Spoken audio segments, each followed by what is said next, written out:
You guys can hear me, right? Okay.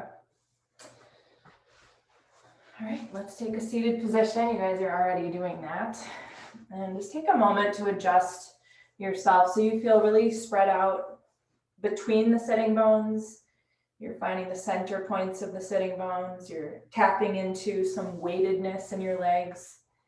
And then you're taking a moment to invite a sense of spaciousness and lightness to your torso, but that does not lighten your connection with the floor. And with the shoulders back, bringing your hands together in front of your heart.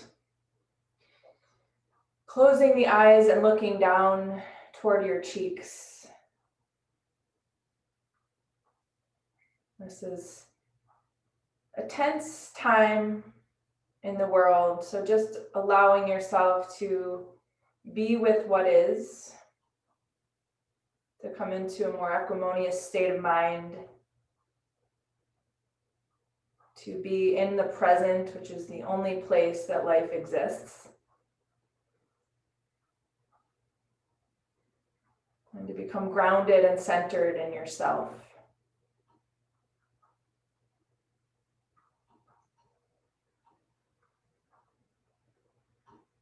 Continue to hold your seated pose as we talk about the second niyama, which is santosha, one of my favorites, contentment. And I think it's very meaningful that it falls today on a practice. We're going to talk about our feet. And I'll talk about why in a moment. As a result of contentment, one gains supreme happiness. This is from the Yoga Sutras. The second niyama is santosha, or contentment. This is the choice to end our war with reality. Santosha is an alternative way to move through the world. It is a shift of focus. Instead of seeking contentment from the outside in, we find contentment from the inside out. The paradigm shift comes when we view all events as opportunities to grow, to encounter our own magnificence. When we view things in this light, there are no good events or bad events, only moments in which to shine. So very relevant with the current state of affairs, but also applying that to our practice today. Our poses really are only as good as our feet and our connection with the floor. I'm talking about our standing poses. And so if we can find contentment in the feet, in their relationship with the ground, we're going to feel a contentment throughout the entire asana, the entire pose. So let's take a moment to bow toward the heart, to honor the heart, to invite the brain cells to integrate with the heart cells, to take this humbling moment, letting the ego just kind of drop away. And when you're ready, lift your head. Let your eyes come gently open. And welcome.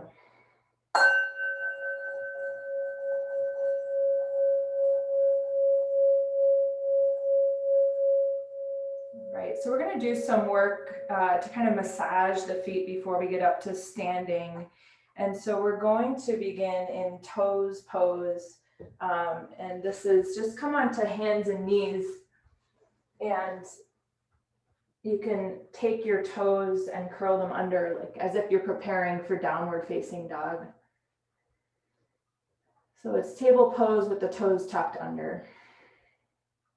And once you've done that, just start to kind of scoot your knees closer to your feet. So pick up the knees a couple times on each side and just kind of move them toward the feet. So you're kind of making the stretch in the bottoms of the feet deeper. And just kind of notice if you tend to roll out, and if you're rolling out or your heels are wider than your toe bases, bring the heels in line with the toe bases. Heels in line with second toe, to be more specific. And then you're just going to sit back here and just kind of initiate the feet. So bring your hips back, yep, good. And just kind of initiate the feet to open. And as we do so, we're going to turn the fingertips toward the knees. So you can turn the hands around so your palms are still on the ground, but your fingertips are pointed back towards your knees. That's right. And you can elevate the wrist if you need a little bit more support there. You can elevate right under the heels of the hands. And we're taking this little kind of wrist opener because we're going to play a little bit later with our hands mimicking the work we do in our feet. So our hands becoming the feet. And so if you think about that idea, if the hands are your feet, the wrists are your Achilles tendons right now. So you're just kind of lengthening the wrists, which when we're using the hands as the feet, these wrists become our Achilles tendons. And you'll probably feel some tightness here. Most of us do. Just another breath or two.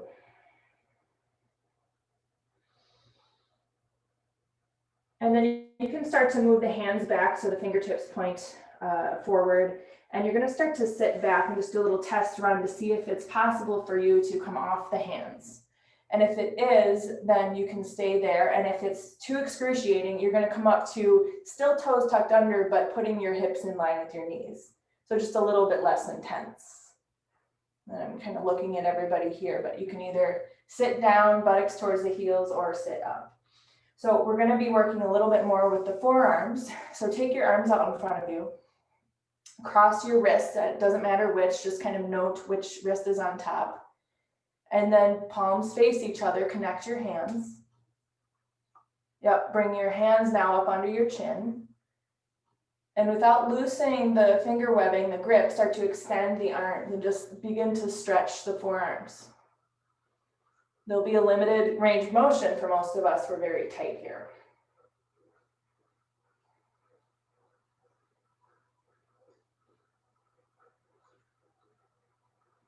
Go ahead and undo the arms and just switch the top crossing wrist, repeating on the other side so that you're binding the hands, tucking under the chin, and then beginning to extend the arms forward.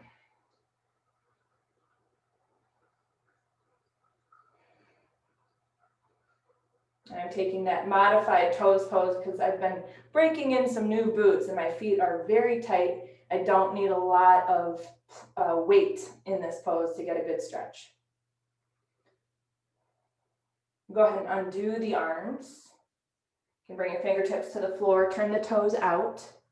So widen the knees, keep the feet together, come into child's pose, just sit back for a few moments and rest your forehead. You can use your hands as a prop, you can extend the arms forward and bring the head directly down, just make it your own. Take a few moments to let that go. It's a big old stretch for the feet.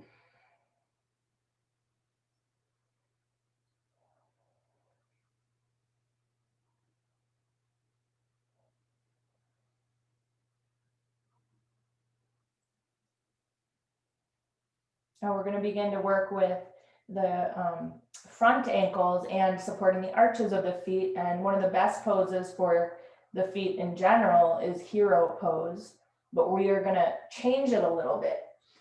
So you're going to have your normal setup for hero pose, but I want you to be elevating the toes. So I'm putting down my first blanket, which I always use to keep my shins comfortable. But then I'm going to be adding a second blanket underneath my toes so that the front ankles extend even more so. So with the toes elevated, you're going to feel the front ankles really open up nice and wide. And you're going to want to have support under the sitting bones and then also put two blocks behind you. A little bit of a setup. And take a few moments to make the adjustments that you know, the kneecaps pointing forward, the toes pointing straight back, maybe taking your hands and rolling the small toes into the floor to get the feet more evenly grounded. And make sure the toes are elevated, but not too much. Again, we're always kind of doing the Goldilocks thing of not too hot, not too cold. So we have to find our sweet spot so that we're not stressed and we're not bored. Pressing into the soles of your feet, which this is a really supportive position for the arches of the feet. Some of us have fallen arches and this pose can help correct that. I'm just taking a few moments to sit here in the upright position. Anytime you feel the big sensations, invite the bigger breath. Sometimes when we're stressed, we stop exhaling and we take shallow little inhales. So meeting sensation in an almost counterintuitive way, breathing deeper into it. You might have heard the expression leaning into it. So really just embracing it.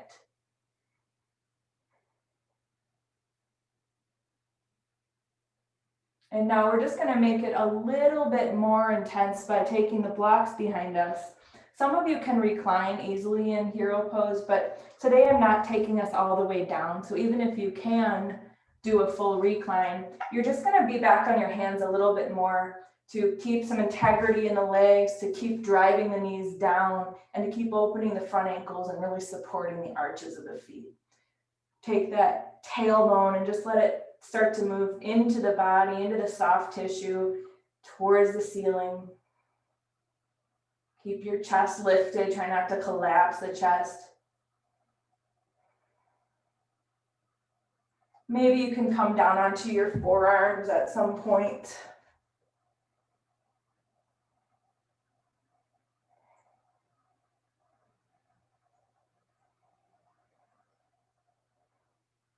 Nice. Check in with those breaths and just nice deep inhales. 4 count inhale, 4 count exhale is really a good kind of quality deep breath.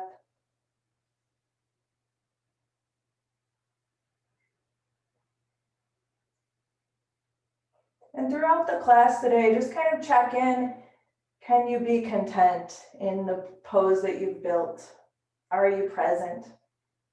Presence is a sign of contentment. And just follow the next exhale out to completion. And use an inhale to start to lift you out of the pose. Keep the breastbone forward.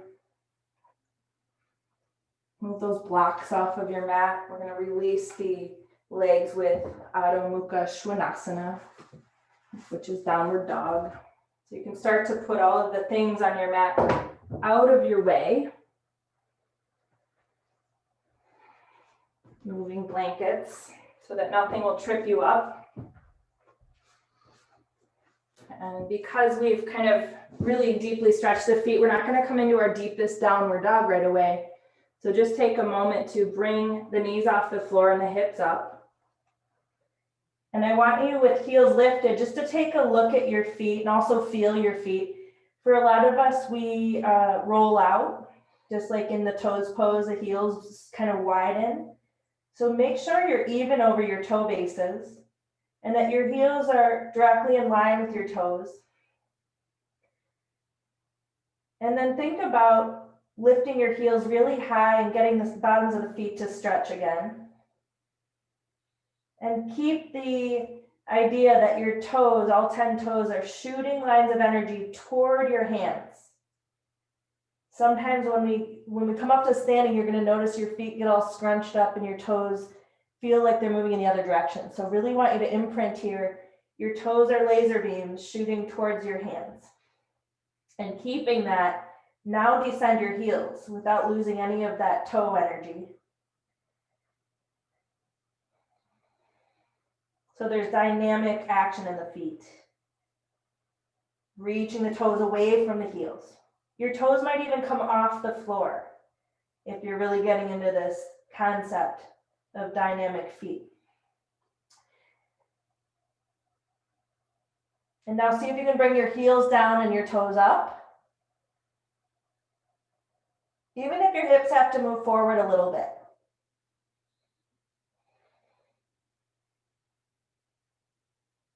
Yeah, and don't change the pose a whole lot, Lynn. Just kind of, step back a little bit. There you go. And now we're going to move into some actions in the feet. So we're going to kind of reverse the action, doing more of a hero foot here. So take your left foot and place the top of the left foot so your top toes are on the floor.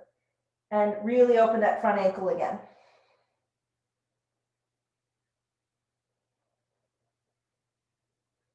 Go ahead and turn those left toes back under, take the right top toes down and press down. Press down to open the front ankle. But can you keep the leg extended? Don't let that knee bend. It's tempting. Good. Take the right toes back down. Now I want you to take your left instep to the floor. So the big toe comes down, but the heel, bring it as close to the floor as you can. Almost a 90-degree turn out if you can. The left instep to the floor. And then replace the left toes. Go ahead and do it on the right. Bring the right instep to the floor. So your right toes are pointing straight out. You're trying to bring that right heel to the floor. Good. Replace the right toes. Last but not least, bring the outer left foot to the floor again. Try to bring the heel down. Open that outer ankle as much as you can. Keep the leg straight. Go ahead and do it now on the right. Replacing those left toes. Really opening that outer right ankle.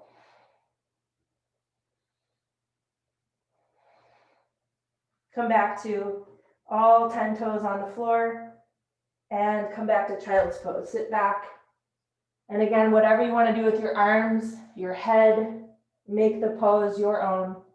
And just be quiet for the next 3 or 4 deep breaths.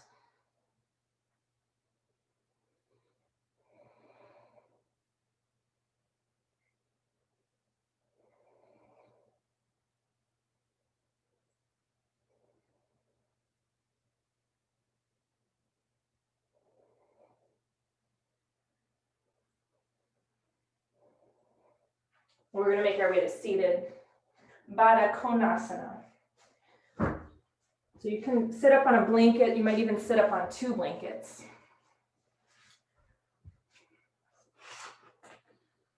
And if your hips or groins are limiting, you can prop your knees all the way up to your hips, anywhere you need to get that sensation that you're being cradled and that you can release gripping in the groins and tension in the hips. So join the outer feet, but the inner arches of the feet are opening. So your feet look like an open book. And then put your thumbs into the arches of the feet right under the ball mounds. And just start to peel the inner edges of the feet apart. So you're kind of digging your thumbs into your feet. So kind of gently massaging the soles of the feet. Good. So if you, because we're going to be kind of playing with the idea of feet and hands, kind of similar actions. So if you look at your big toe, and then you look at your index finger and your thumb, the area right between the index finger and the thumb is very similar to the area right behind the big toe ball mound. So I just want you to kind of here's another way to find it. Fold your middle finger in, and wherever your middle finger touches, it's very similar to that area right behind the big toe ball mound. And this area is where we draw up from the floor. And it's a powerful upward lifting action we can employ in the body. And when you're doing a hands down arm balance, that's going to be important. You want to kind of lift there. So it's folding the middle finger in. You can kind of find that same spot on your hand. But just take your thumbs now and dig into that area right under the big toe ball mounds. For a lot of us, there's tension there. Just take your thumbs and kind of acupressure a little bit into that area right behind the big toe ball mound. Perfect. And now you can prop one ankle over the other. Doesn't matter which. And you're going to start to thread your fingers between your toes. And for some of us, this is intense and you're only going to be able to get the little tips of your fingers. And for others, you might be able to go all the way up to your finger webbing. And eventually you can join your toes. Like we bind our hands, you can bind your toes. We're not going to do that today. We're going to take our hands between our toes, our fingers, I should say. And then you're just going to kind of flex and extend the toe base. Flex and extend. It can be kind of intense. So first just do it, flex and extend, and then you might start to circle around a little bit. A lot of times in the body, we don't know how much tension we're dealing with till we start to kind of dig into the body and see about it.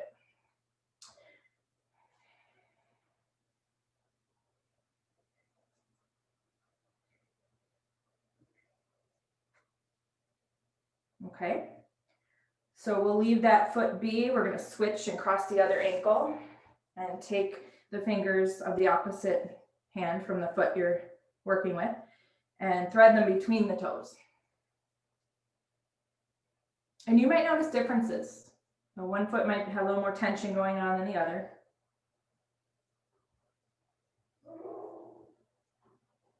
And once you do that flexion and extension, make sure you're doing a little rotation as well. And if you're doing rotation, make sure you're going in each direction, not just one.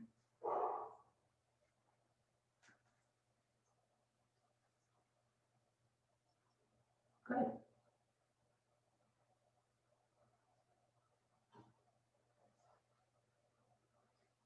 Okay, so go ahead and release the fingers from the toes.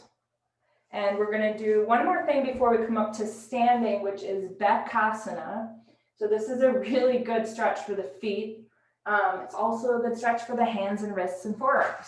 So you're going to prop your hips with a thin blanket. And you're going to come onto your stomach. So this pose is like hero pose done in the prone position.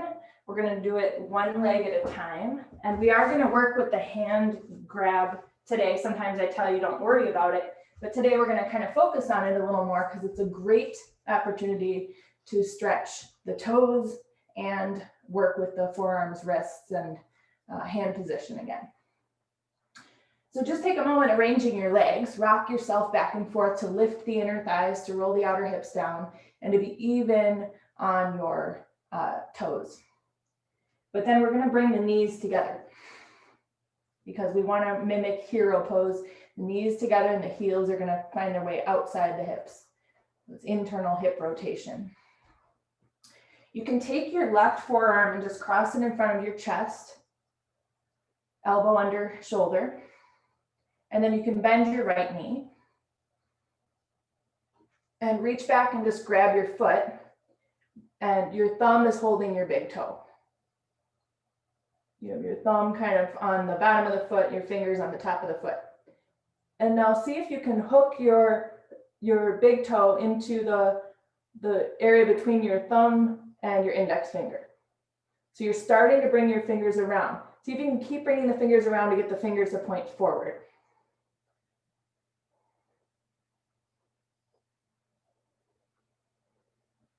Okay, so we have the big toe. Yep, it's very tricky mentally.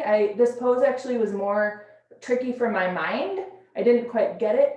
So again, put your big toe in the intersection of the thumb and index fingers, and then move your fingertips over toward the small toe side, like you're trying to point the fingertips forward. And you're still going to get a stretch if you don't get this grab. So you're still going to get a stretch to the front toes. Now start to invite the heel toward the outer right hip. Try to be even on your hip points. Try not to collapse into your left shoulder. Make sure you have a neck on the left side.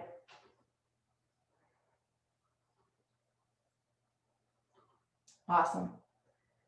Now go ahead and release. Extend the leg. You can bounce your legs if your legs need a little bit of a refresh. You can tap the tops of your toes on the floor if your toes are feeling a little bit overwhelmed. And then again, arrange yourself. So you're even on your hips, your inner thighs are lifted, your knees are joined. Cross your right arm in front of your chest. And just start to bend the left knee and reach back and simply grab the foot. So your hand is kind of grabbing big toe. And then you're going to start to move the fingertips to face the top of your mat. So you're kind of hooking that big toe with your thumb and index webbing and gently driving the heel toward the outer hip. Try to keep weight over on the left hip point.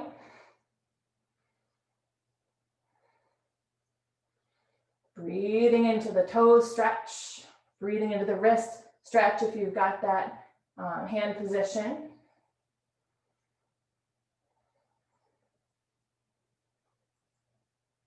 Good. And go ahead and release that. Awesome. And again, you can tap your feet on the floor if you need to. And now you're going to bring yourself into table pose. And you guys have the blanket there. I want you to fold it once so that's thicker. We're gonna be tabling right over the blanket that's folded, good. From downward dog, find your way there. Start to walk the feet in and bring those toes and ball mounds, big toe, small toe ball mounds, right up on top of that blanket so your feet are elevated. And let your heels anchor into the floor. So you're coming into Uttanasana. You can bring your hands in, Lynn. I keep calling on Lynn because for some reason my screen has selected Lynn as the speaker today, even though you're not speaking. So I can see Lynn really well.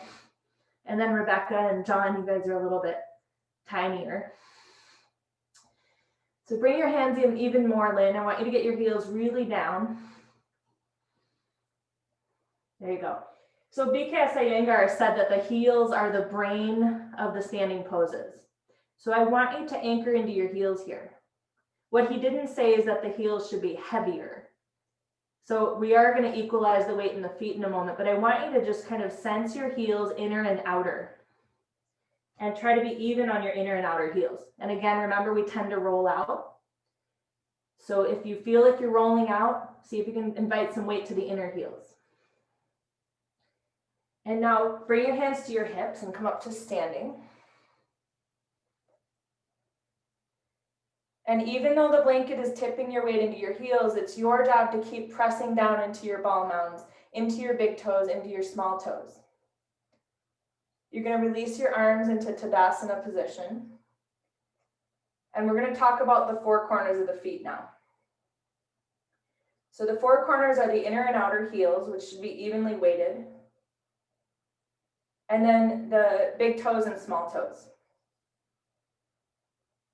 So we want to have even weight on those 4 points. And you also want to sense that you have little suction cup feet so that your inner arches lift. As you press down through the four corners, you're lifting that spot we talked about in Baddha Konasana, that power point where you can lift, lift, lift and bring some upward energy in the body. So I want you to just take a moment to feel the four corners,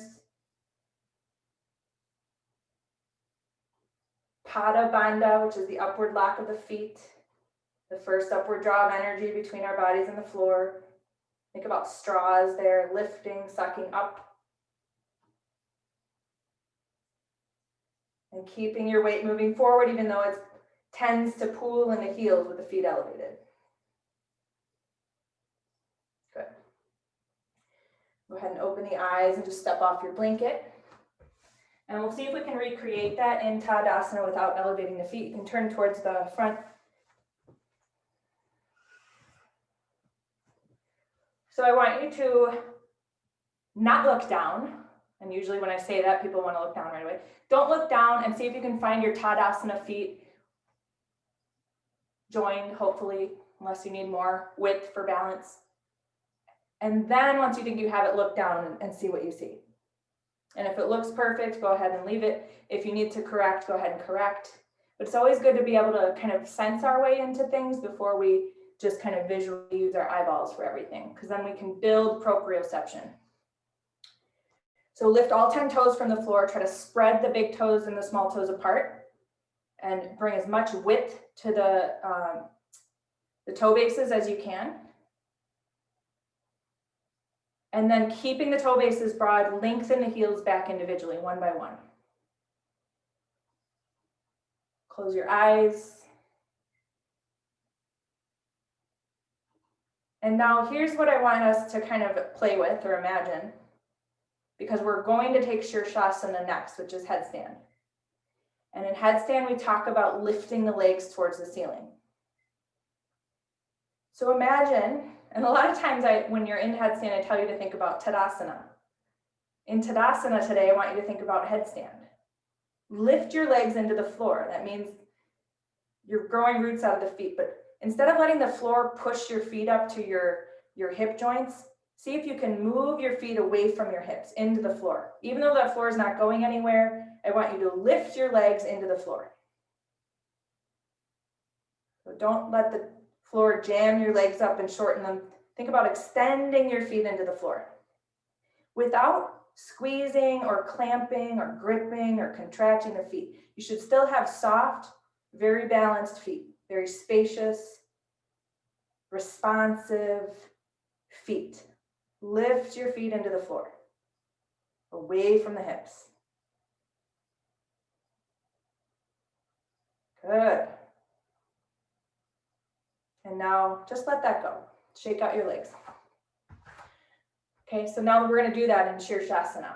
Okay, and if you're skipping Shirshasana, you're going to take head supported Prasarita Padottanasana, wide standing forward bend. But we're going to try to keep that same Tadasana feeling in our headstand. Lifting those legs. We'll pretend the ceiling is the floor. We don't have anything touching the feet, so now we're going to have to use our imaginations, which is often true in yoga. So go ahead and get ready for Shirshasana. If you're using a wall, great. If not, take your time to set it up and then come in as you're ready.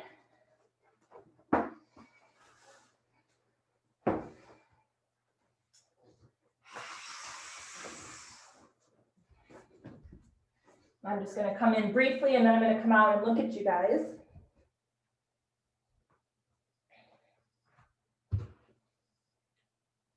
And I want you to find the four corners of your feet in Shirshasana without having anything touching your feet.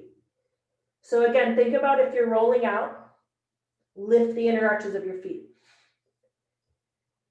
Think about your ball mounds being even, your toe bases broad, and the weight, if there was a floor there, touching evenly.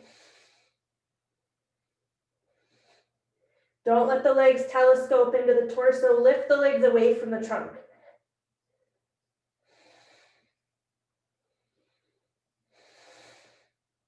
Defy gravity.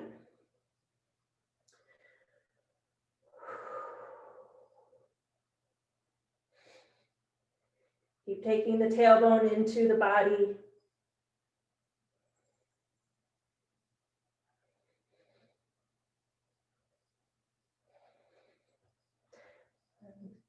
You're going to hold another minute if you can. I want to come see you guys.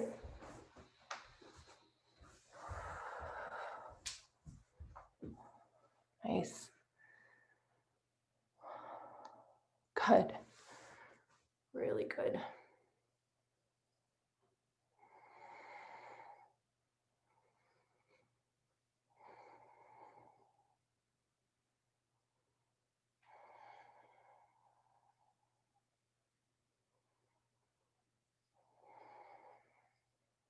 Yeah, the feet are falling back just a tad, Lynn. So just bring the feet. Yeah, there you go. Good, Rebecca. You're going to stay down now.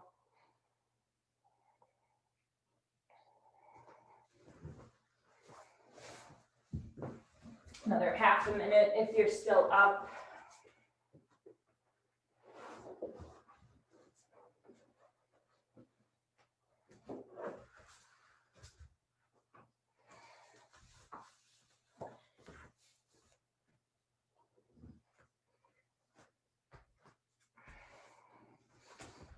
And quietly begin to come down to your child's pose.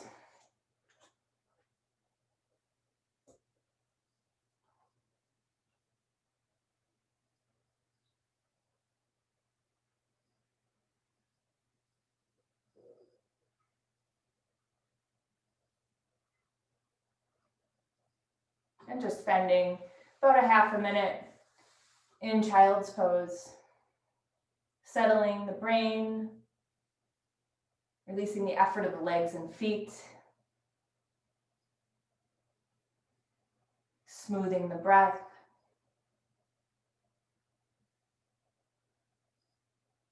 feeling the residuals of Shirshasana. What remains?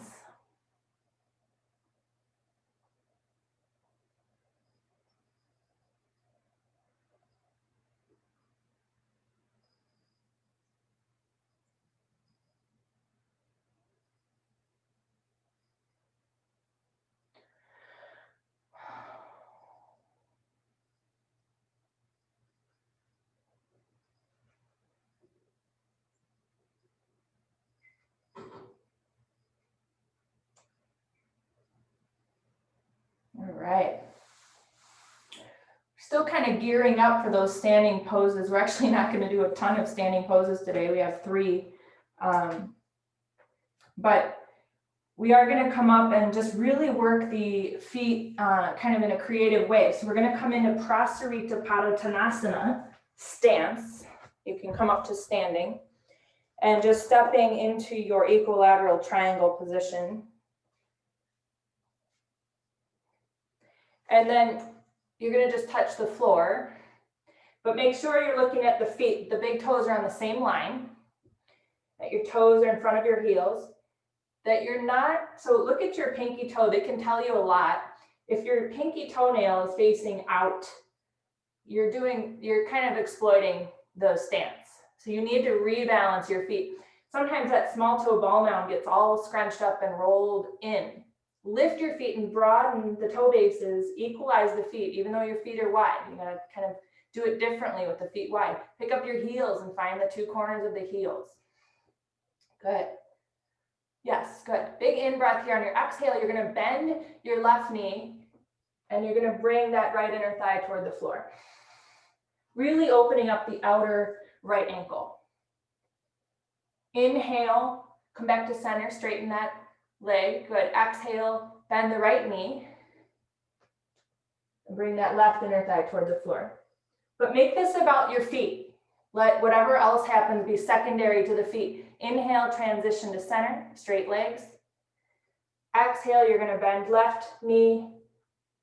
You can look at your toes. If they're clinging, if they're shriveled up, we want to correct that. We want to relax the feet, broaden the stance. We want to have the toes extending forward. So do it a few times. You can kind of start to master wise actions in the feet here as you transition through some simple movement. You shouldn't have to move your hands a whole lot. They kind of just stay front and center. Sometimes I add a little challenge. If you want a little bit more, you can pick up your hands and kind of do the I Dream of Jeannie position here. And you can just make it a little bit more of a balancing challenge. But of course, I want this to be about the feet. And nothing we do is going to be good if the feet are compromised.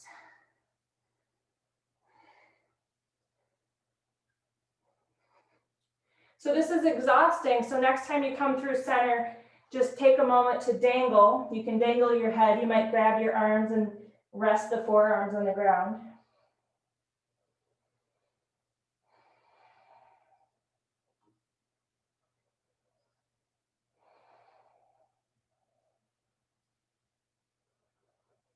So the feet articulating is really important to the health of the feet. I never forget a study I read many years ago about third world countries having better foot health than first world countries. A lot of third world countries, of course, a lot of people either wear flip flops or they go barefoot. And so there's not a lot of room to articulate our feet when we're wearing these big, expensive, sturdy shoes. So these movements we're doing with the feet are really helpful to the health of our feet. So we're trying to get a lot of different movements in with this practice. So from here, I'm going to have you heel toe walk yourself in. And I'm going to have you come up and find a blanket, probably the same blanket you used for that Uttanasana. You can just throw behind your mat.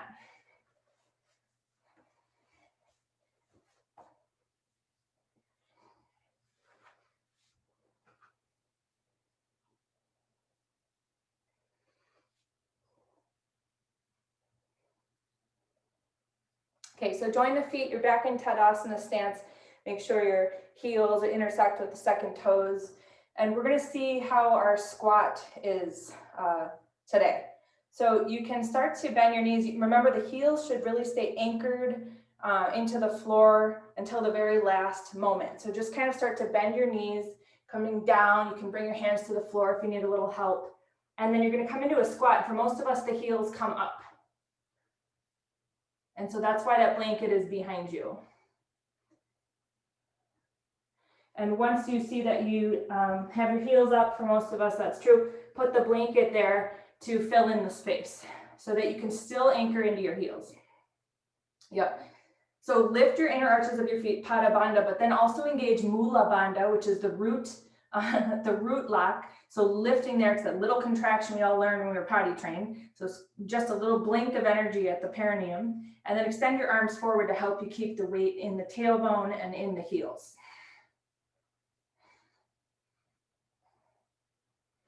And now we tend to roll out when we take the knees wide. I want you to keep your big toes and small toes evenly weighted as you separate your knees. So especially the big toes, because we tend to kind of dump into the small toes. So keep the big toes weighted as you separate the knees and touch the floor. Touch the floor, reach the arms forward, crawl the fingertips forward. Take one last glance forward, keeping the chest forward, and then exhale, bow your head. You can see your toes, they tell you a lot.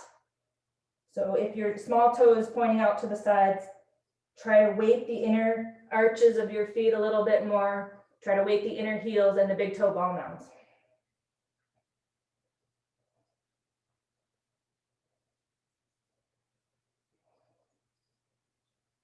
Keep stepping into your heels. See if you can crawl the fingers out any amount more.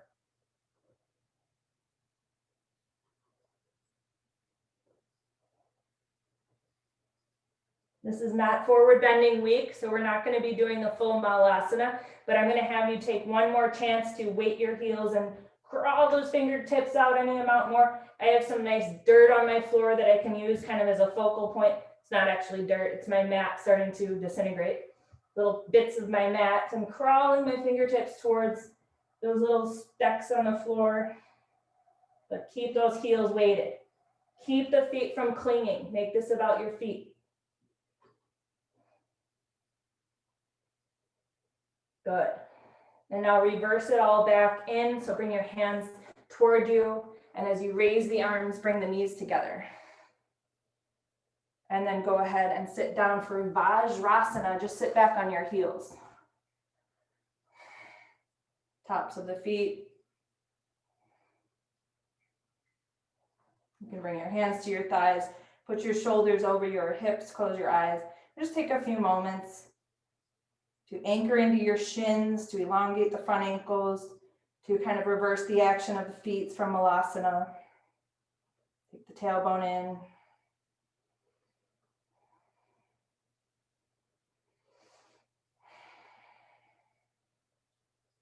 And then sit forward, curl the toes under, and come back up. All the way back up.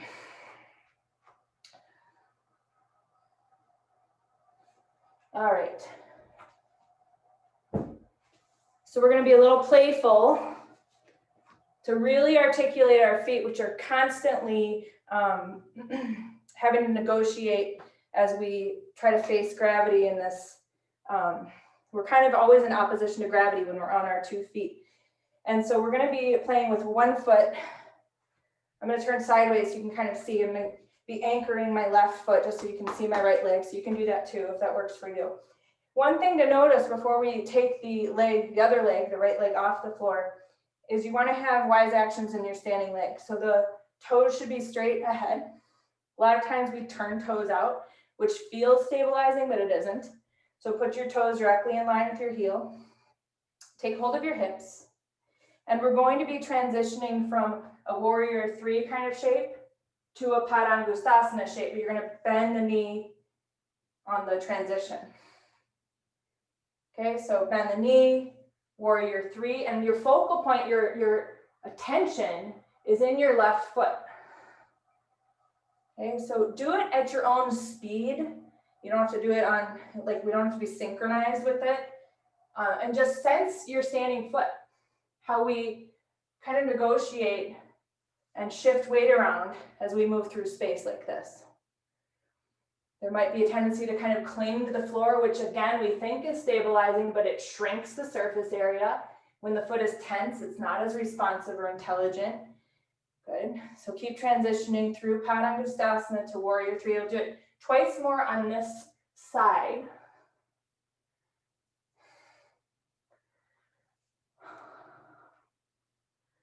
And then when you come through the next one, you can just, from the bent knee position, step down, step wide, and take a resting Uttanasana, mostly just to release the standing leg from all that work. So take a resting Uttanasana, wide stance, dangling the arms or grabbing the elbows, suspending the head. Still think about the four corners of the feet.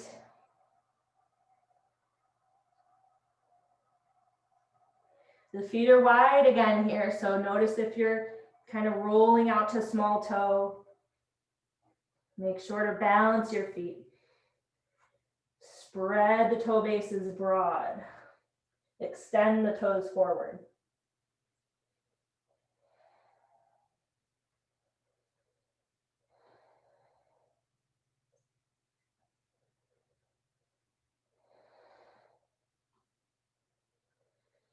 Okay, so drop your hands if you were grabbing elbows, bend your knees, grab your hips, come up on the in-breath. Use your stomach muscles for support. And we'll do the other side just to be playful and start to get really supple and nimble on the feet. So right foot, toes in front of heel, spread the toe base, draw the heel back, good. When you take the weight of the left foot from the floor, right away check in what happened to your standing foot. We all have kind of bad habits. So check in. For me, I tend to roll out a lot. I'm going to look at my pinky toenail and let that give me a clue. So as you're ready, bend the knee, extend to warrior three. This is not about perfect warrior three or perfect Padangusthasana. We're kind of using these general poses and the shapes of them just to kind of be playful and really explore weight bearing on a single foot.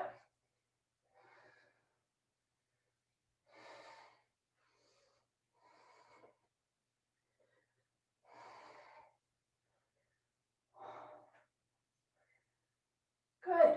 Let's do it twice more.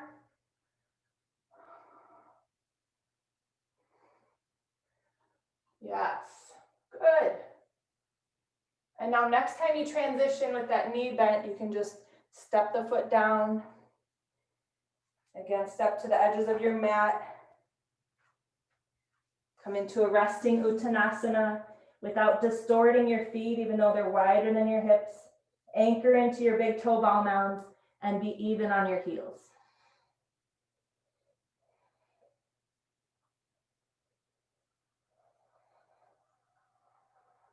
Look at your toes. They'll tell you a lot. If you're clinging, those knuckles of your toes will be indented. Broad, soft toe bases.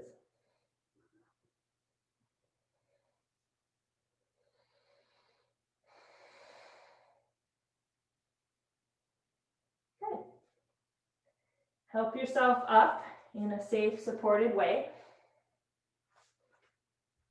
Go ahead and find two blocks and put them to the right end of your mat. And then you can step into the middle of the mat. We don't usually, I don't usually put three poses together, but I'm going to for this particular class because I think it works better. So we're going to be doing three poses on the right, and then we'll go to the left and do them. So you can jump or step out. Take hold of your hips. And we're going to be setting up for warrior one to begin with. So you're going to pivot out with those right toes, pivot in with the left toes, and be wide enough between the feet that you're making clearance for your hips to square. So sometimes the back foot has to step out. Right now, adjust your feet. So you're going to lift your right toes from the floor, extend the right toes toward the mat, but also broaden the toe base. And then go ahead and make sure you're not all scrunched up with the back foot either. Turn your hips, square the hips, raise the arms. And on an exhale, bend your right knee. And remember I talked about how when we're in our standing poses, the toes tend to scrunch back toward the heel. So if it's helpful, lift your toes from the floor, extend the toes away from the heel, and then replace the toes down. Think about those 5 laser beams shooting toward the top of your mat. Meanwhile, the brain of the pose is in the heels. So be attentive to your heels. Be attentive to distortion in the back foot. We tend to collapse the inner arch here. So keep the four corners of each foot really front of mind. Okay, again, if you feel your right toe starting to scrunch toward the heel, adjust the footing. Lift the toes. Sometimes I even do this pose with my foot elevated or my toes off the floor, just to keep the extension of the toes intact. From warrior one on an in-breath, extend your right leg. And now either take your reverse prayer position, if that's a pose you can do with your hands. You join the hands behind the back up near the dorsal spine. Otherwise, connect your hands in a clasp or grab your opposite forearms. Lift your heart. And on an exhale, lengthen the trunk toward the right leg. Observing the feet. This pose is all about our feet. Keep stepping into left heel, and sometimes your left heel has to be off the floor in this pose. That's okay, but we keep directing the heel into the floor. Keep extending right toes forward. And to balance, you really want to be even on your toe bases.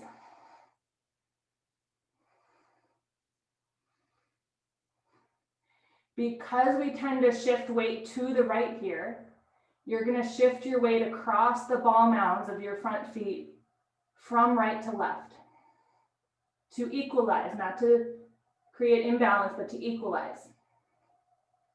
So your right big toe, your left small toe.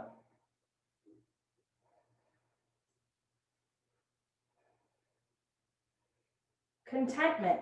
Are you content? Or are you waiting for this torture to be over? Are you fighting reality? If that's the case, check in with your feet.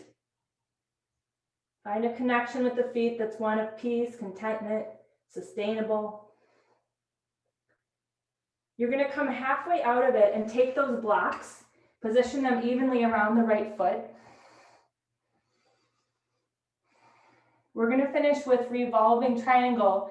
And this is a good one because you'll be able to actually visually look at your back foot and look for those clues about the integrity. So keeping the left hand down, squeeze your hips together, move that right hip bone in, take your right hand to your right hip. And as you root down through your heels, let the rotation of the torso be a result of that good anchoring you have going on. And as you look over to the right, you should be able to kind of look back and see the left foot. And hopefully you still have an arch in the foot. And again, even if the heel can't fully anchor into the floor, you're extending it toward the floor. Keep lengthening the left toes forward, the right toes forward. You're probably heavier on your pinky toe ball mound of the right foot. Roll some weight to the big toe ball mound of the right foot. Notice how that gives the torso rotation a little more power. Good. Reversing out of it.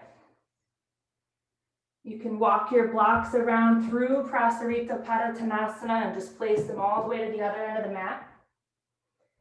And then point your toes forward. And come up, extend the arms, and jump back in or step back in. And just hold yourself in Tadasana again for a couple moments. Drop the shoulders away from the earlobes. Lift your feet into the floor.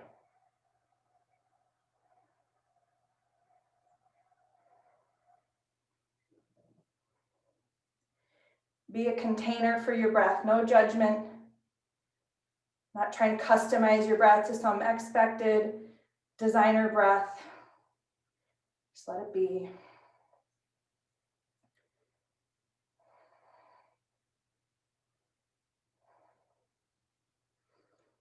And then as you're ready, you can set up for left side, blinking the eyes open, jumping or stepping out.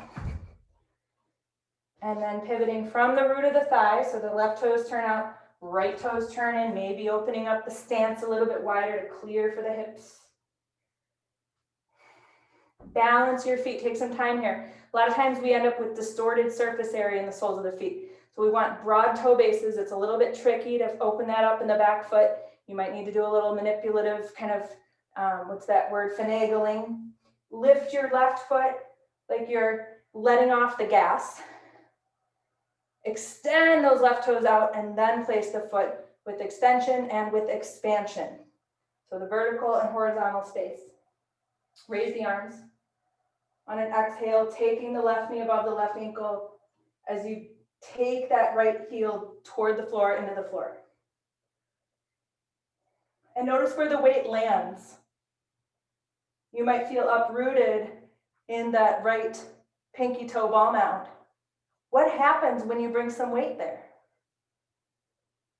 You might feel that those left toes are jamming toward the heel. Extend them away from the heel.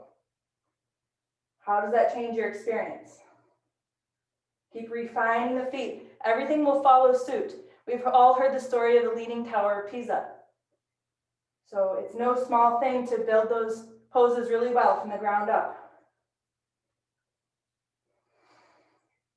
And again, this isn't about a perfect warrior one. This is taking the general shape to explore the feet. On an inhale, push the floor away to straighten left leg. Find your Parsvottanasana arms, whether it's going to be reverse prayer or modification. Come to the top of the in-breath. And as you exhale, extend the torso over the left leg. Come all the way into the full forward bend. Refine the feet. Again, you have to shift weight to the right here to equalize. So the left big toe, the right small toe need more weight. Do you have an inner arch to your right foot? Do you have a sense of expansion and extension in the feet? Do you have intelligence in the heels, anchoring into the heels?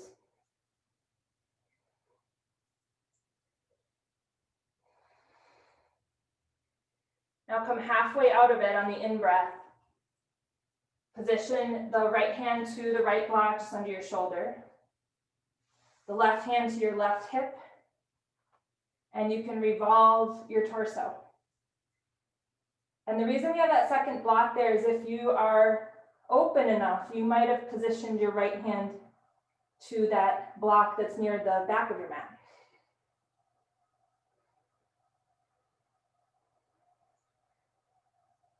If you can look back and take a glance at your right foot,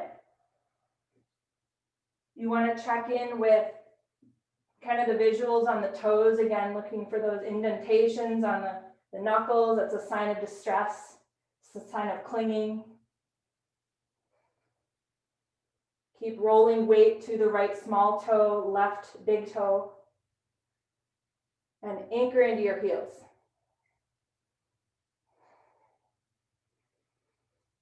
Lifting Pada Bandha, inner arches. Good. Start to rewind or revolve the trunk back to facing down.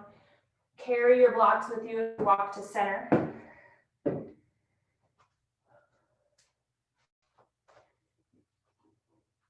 And now, without the blocks, take your hands to the floor or grab your arms and just dangle and surrender.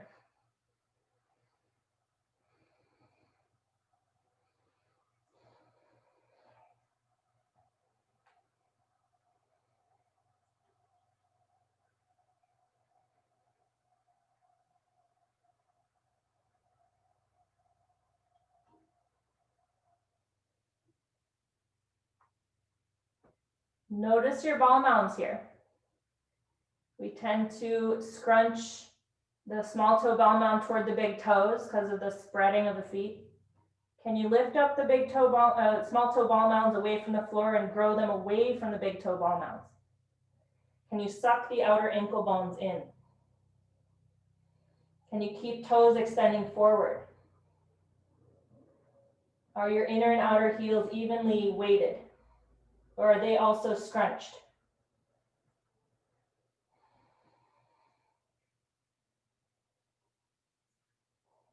And now go ahead and bring your hands to the floor and heel toe walk your feet in. And you're going to find your 2 blocks and put them flat and vertical on your mat. So they're going to be little footprints.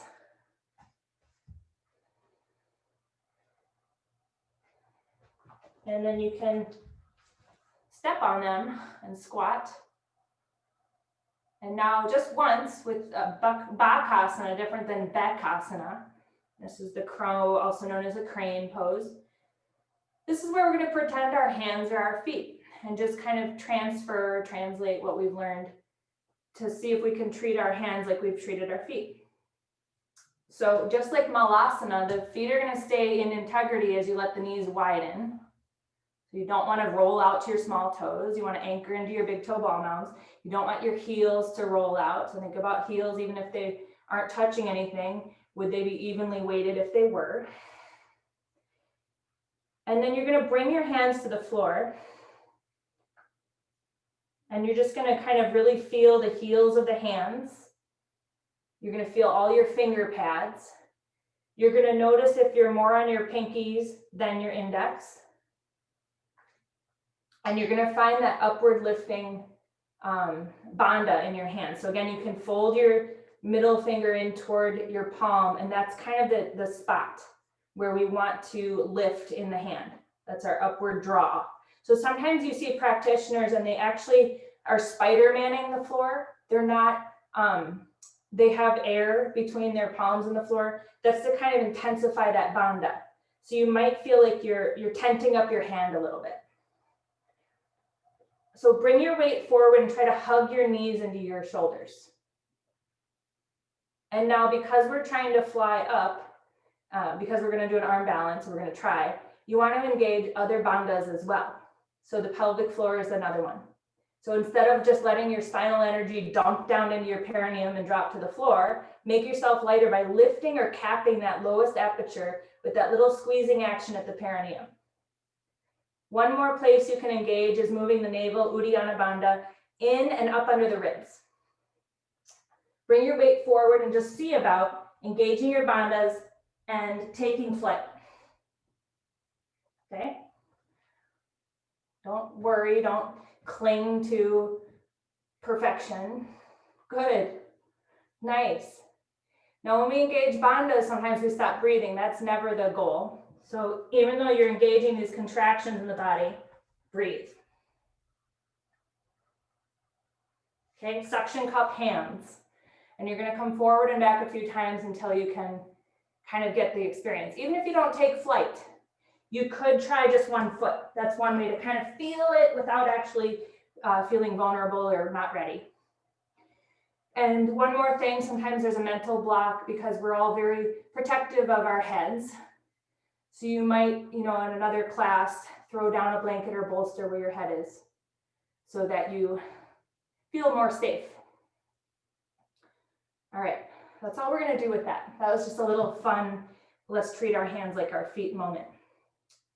So we're going to bring ourselves down and set up for Sarvangasana, last pose.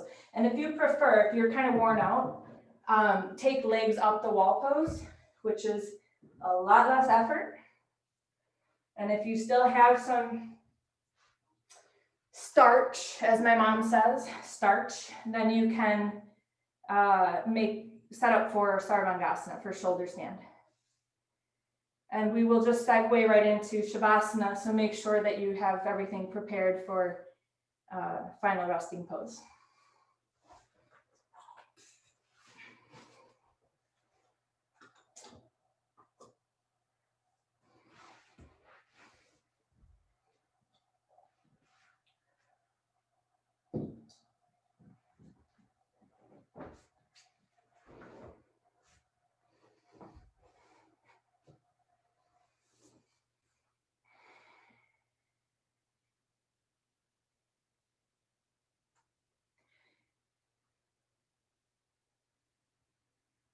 And from either pose, just bringing a little bit of awareness into the feet. We all tend to kind of sickle the feet in either pose. So just be a little bit more aware of lifting the big toe ball mounds, the inner arches, the inner heels.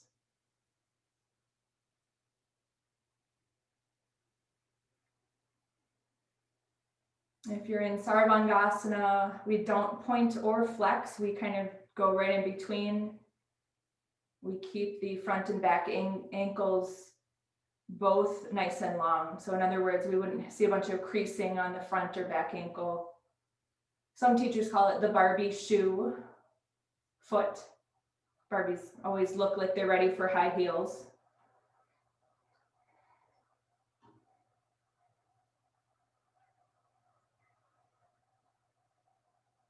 But wherever you find yourself, settle in.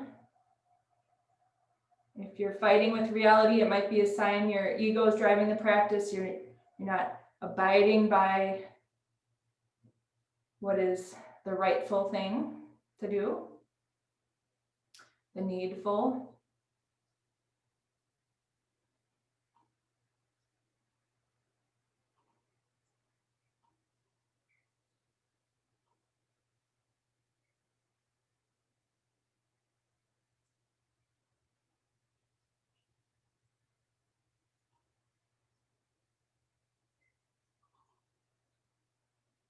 Let your breaths become even easier than they already are. Zero effort to the breath.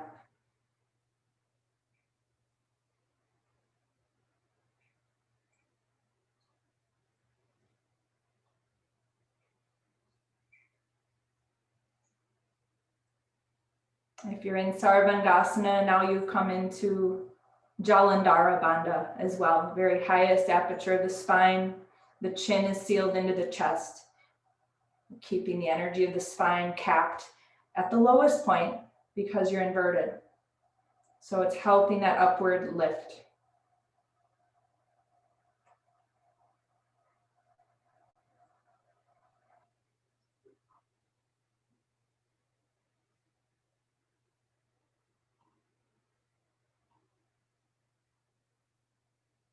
Another half a minute in either pose.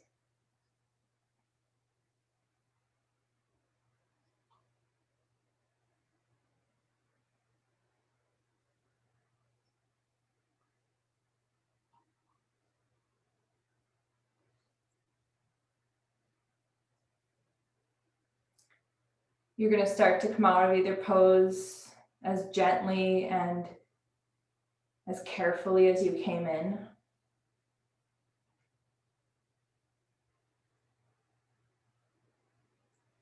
If you were in shoulder stand, make sure you take a couple moments before coming into Shavasana to elevate the sacrum, but put your shoulders now on the floor with the head. And either cross your legs or connect your feet in bound angle.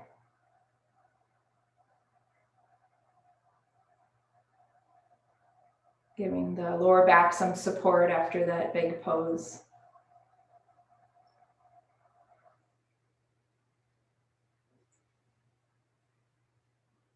If you're in a really contented space physically, then don't feel like you have to transition to the classic Shavasana. You can always remain where you are. And if you want to come into the classic fully reclined position, try to do so with minimal effort, minimal disruption to the quietness in the mind.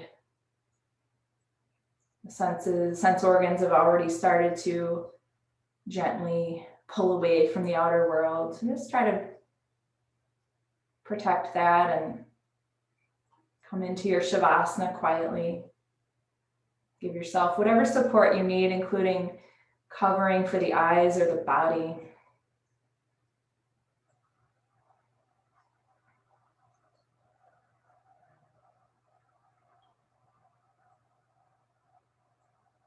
And make sure that your feet become entirely passive.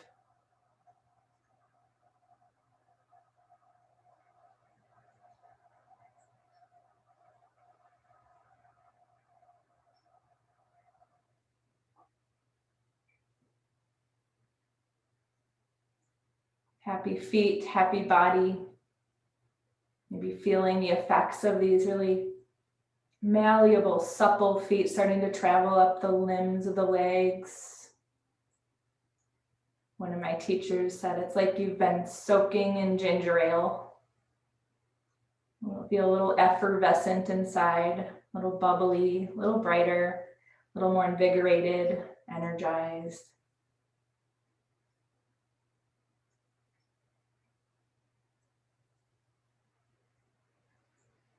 And notice how contentment, the concept, for a lot of us it's just a concept, becomes a little bit more familiar when we've quieted the physical tensions, when we've dealt with them, when we've transformed them.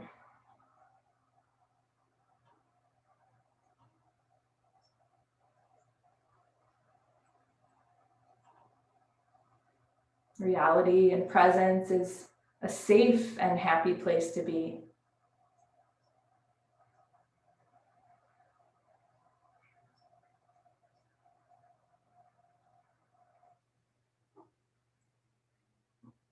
When we move through tension in the body, the breath flows more deeply,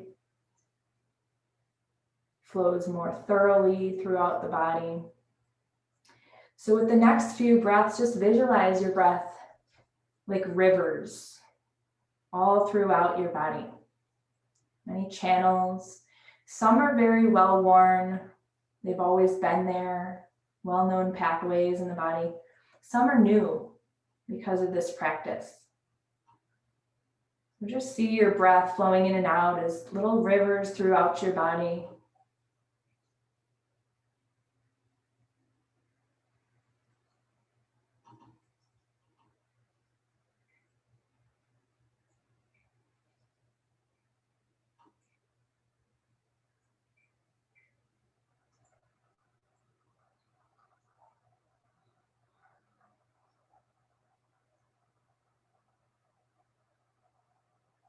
Letting the rivers swell and empty for these last few breaths.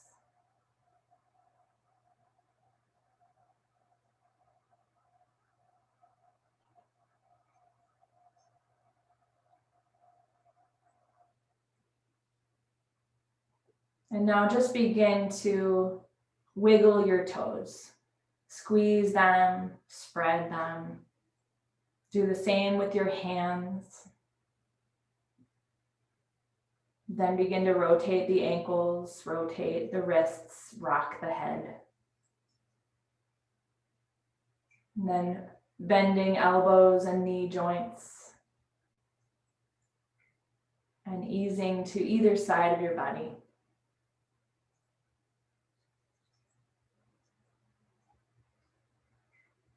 And from side lying, take your hands to the floor and come up by pressing down.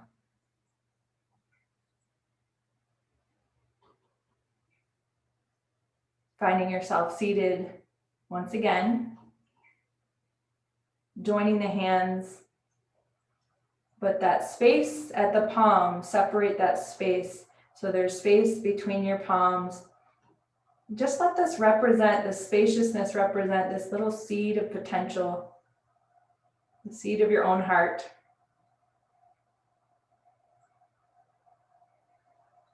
Let's take a deep breath in through the nose and let it go. From the place within me that I know to be divine, I honor that place within each of you. Namaste.